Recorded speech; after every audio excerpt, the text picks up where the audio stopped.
একটি দেশের স্বাধীনতা একবার হয়, দুইবার নয়। জুলাই আন্দোলনে বাংলাদেশ রাহুমুক্ত হয়েছে।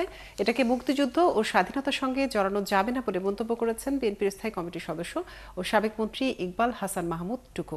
বৃহস্পতিবার বিকেলে সিরাজগঞ্জ শহরের ইসলামিয়া কলেজ মাঠে জুলাই আন্দোলনের বর্ষপূর্তি ও বীর শহীদদের স্মরণে জেলা বিএনপি আয়োজিত সমাবেশে তিনি এসব কথা বলেন। ইকবাল হাসান মাহমুদ টুকু বলেন, বাংলাদেশে রাজনীতি করলে দেশের স্বাধীনতা মানতে হবে। পাকিস্তান এদেশের ওপর শোষণ ও নির্যাতন করেছে, এই বাস্তবতা মেনে নিতে হবে। পিআর পদ্ধতির সমালোচনা করে ইকবাল হাসান বলেন, কয়েকটি দল পিআর পদ্ধতিতে নির্বাচন দাবি করছে, কিন্তু জনগণ পিআর পদ্ধতি বোঝে না। সিরাজগঞ্জে জেলা বিএনপির সহসভাপতি মকবুল হোসেন চৌধুরীর সভাপতিত্বে সমাবেশে জেলা বিএনপির নেতারা বক্তব্য রাখেন। আমরা তো আল্লাহর ধর্ম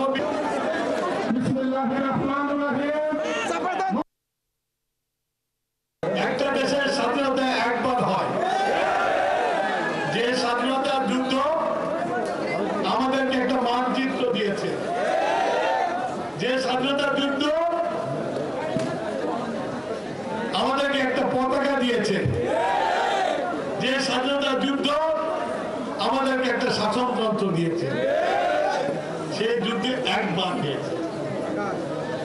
আর জুলাই গণঅভ্যুত্থান,